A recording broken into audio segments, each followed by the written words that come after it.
The further we get into the age of digital content and online streaming, the more we all tend to yearn for a simpler time. A time before binge watching whole seasons of content in a single day. A time before being able to stream movies on your smartphone. A time when all a Friday night needed was a couple of rentals and a cheap bucket of popcorn. This was the time of the video store, and more specifically, the time of Blockbuster Video. Nowadays, Blockbuster is already being looked at as this increasingly charming staple of yesteryear, now represented by nostalgic merchandise and a sea of now dusty membership cards. For many of us, it's hard to imagine what our media consumption would have been like without Blockbuster, making its eventual demise all the more disheartening. But where did this former retail titan come from, and what led to its downfall? Additionally, is it fair to only look at Blockbuster through the eyes of rose-colored nostalgia? Or is there a bit more worth critiquing from the blue and yellow brand? Sit back and be sure to be kind and rewind as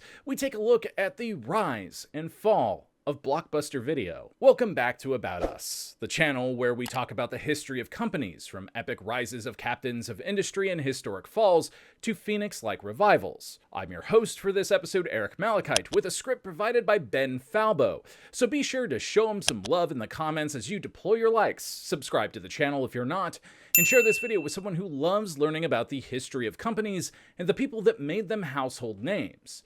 Let's get to it. The perfect video store is popping up all over the country. There's one near you. At the tail end of the 1970s, what would become known as the video store began to emerge, eventually becoming a retail staple for the next couple of decades. The concept was pretty simple: a physical location offering VHS copies, eventually DVDs and Blu-rays, of movies for rental, kind of like the business version of a library. By the 1980s, these stores had exploded into a thriving enterprise, especially with the advent of more video formats in the growing home video market. When a major release made it to video back in the day, it was a big deal. A far cry from the record speed theatrical releases find themselves on streaming nowadays. Video stores also had the likes of video game cartridges and, in many cases, a restricted section, typically blocked off by a curtain, pertaining only to adult content. This is the template that David Cook opted to adopt and refine when he first stepped into the video rental industry in the late 1970s at the recommendation of his wife. Initially, Cook opted to buy into VideoWorks, a video store franchise in Dallas, but disagreements about the store's color scheme led to his departure. Wanting to do things his way, Cook created his own streamlined and family-friendly chain of stores, the first location opening its doors in 1985. The name stems from the term blockbuster, which is used to describe hit films with high box office grosses. This would serve as the original Blockbuster home video and the first of what would grow to be close to 9,000 locations.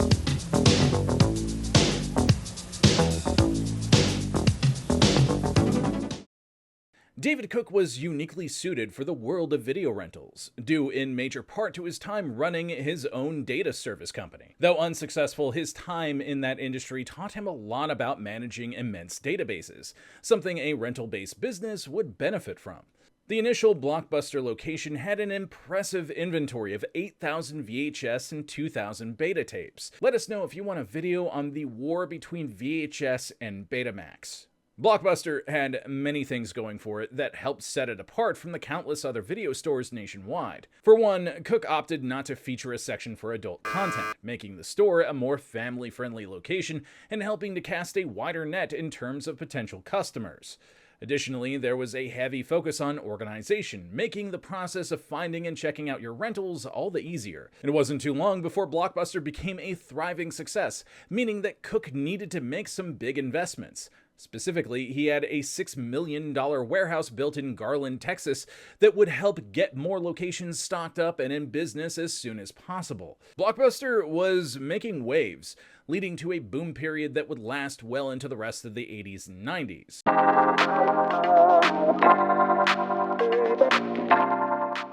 Throughout the latter half of the 80s and the 90s, Blockbuster quickly became a household name for many. The chain's family-safe methodology worked wonders, making Blockbuster a great spot for young and old customers alike. From the professionally displayed shelves to the panoply of snacks and candy you get at checkout, it wasn't hard to see why it caught on like it did. A major addition made during this time was that of video game rentals, which only added to the chain's growing appeal.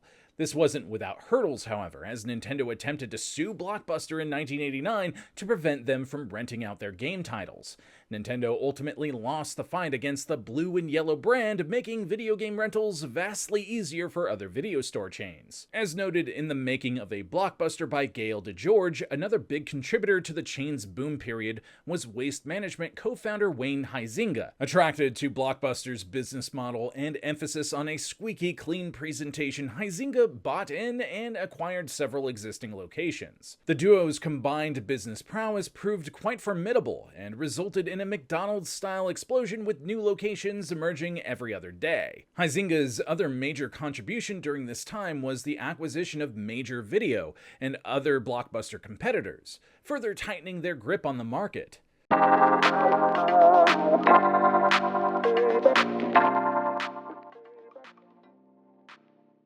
As we continue to recap Blockbuster's history, it's important to understand the brand's relationship with technological innovation. During the brand's early days, it was heavily entrenched in the then booming VHS market. VHS tapes were, for a good long while, the predominant form of home video media, easily outlasting its competitors like Betamax or Laserdisc.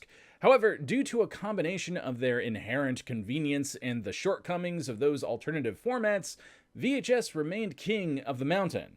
This was until the late 90s, when a new format hit the scene by the name of digital compact discs, better known as DVDs. It wasn't too long before home media manufacturers began making the transition from VHS to DVD. For quite a while, if you saw a TV spot for a film's home video release, it would be billed as coming soon to VHS and DVD. This went on for a bit before eventually Blockbuster, as well as most other video stores, completely switched over to DVDs as their only format. The times were changing, especially with video on demand and cable television growing in widespread usage. It was also around this time that other brands were looking to take home media distribution in entirely different directions. One of these innovators was a small brand, founded in 1997. Maybe you've heard of them, maybe not. They're not that big, you know. They're called Netflix. You ever hear of this? No, me neither. They rent out DVDs through the mail. It's weird. I know. It'll probably never catch on. No more late fees! No more late fees! No more late fees! No more! Before diving into their post-peak period and what led to their eventual demise, it's important to understand all aspects of Blockbuster's reputation. Despite what the rose-tinted goggles of nostalgia may tell you, not everyone was a fan of the chain even during its peak. There are a few reasons for this, with the first being Blockbuster's overall lack of variety in its media library. We've mentioned the lack of an adult section, but compared to other mom-and-pop operations or even other chains, you'd be hard-pressed to find certain films at Blockbuster. Want the latest Spielberg movie? That'd be easy enough to find. But if you want perhaps an obscure horror or foreign film, you'd likely be out of luck. Additionally, much like Vince McMahon and the wrestling territories of the 70s, Blockbuster made it a point to buy out or even crush their competition. It became harder and harder to be a non-Blockbuster video store, especially with its convenient nature and widespread marketing. Additionally, Blockbuster became infamous for its late fees, charging customers for every day that a film wasn't returned. It was even confirmed that they had made over $800 million just off of the late fees alone. While remembered fondly by many, to say everyone loved Blockbuster would be egregiously inaccurate. In the late 90s and early aughts, as they say in Super Smash Bros., a new challenger approached in the form of Netflix. It shouldn't be forgotten that Blockbuster at one point had the opportunity to buy Netflix in its entirety, when it was still in its infancy. This would prove to be one of the major dominoes to fall in the eventual demise of the Blockbuster brand. Let's take a second to fully establish Netflix and its meteoric rise to mainstream success, as it plays a very important role here. Founded by Mark Randolph and Reed Hastings, Netflix was built to rent and sell DVDs in the mail.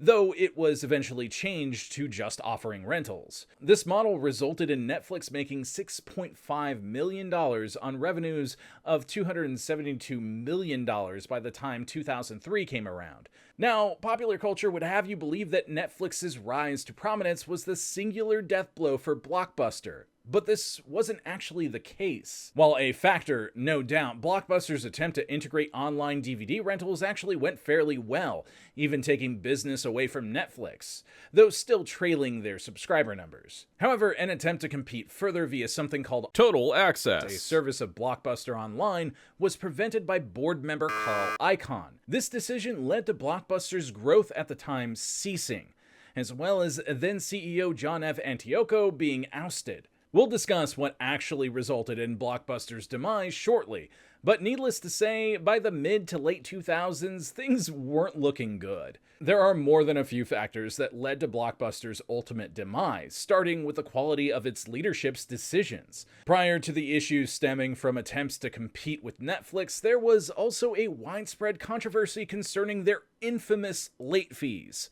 My man was like, no more late fees? That means you never have to return your movie. One of the bigger selling points of Netflix and other early streaming platforms was a lack of late fees, often people's biggest critique of the Blockbuster brand. In 2005, they began heavily hyping the retirement of their late fees, except they lied.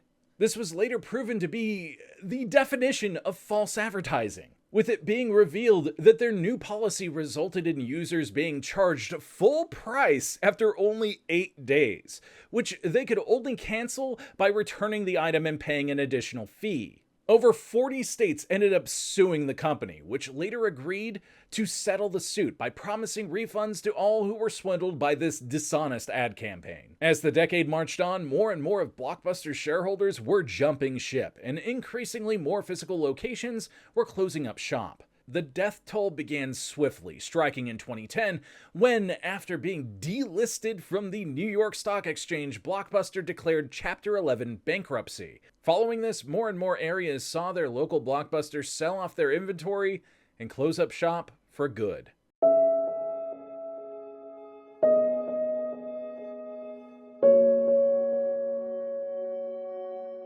The 2010s proved to be Blockbuster's true death rattle, with most every location in the United States going the way of the dinosaur. However, in a humorous development, one singular location in Bend, Oregon still remains, even at the time of this writing. The location is actually quite successful and serves as a popular tourist attraction for those looking to experience a taste of video store nostalgia. The store was even the subject of a 2020 documentary titled The Last Blockbuster, which would ironically end up streaming on Netflix. Nowadays, the Blockbuster brand shares the same air as other defunct brands of yesteryear, such as Tower Records and Toys R Us. May you rest in peace. For all its frustrating business practices and lack of rental diversity, the brand still earned a big place in the formative memories of many kids. With the advent of online content such as Nostalgia Core, the aesthetics of the brand have never truly gone away. Additionally, it's not uncommon for people to dress up as Blockbuster employees for Halloween or to showcase their old rental cards as badges of honor. While it was certainly a victim of its own hubris and poor decision making, we should still pour out some popcorn and cookie dough bites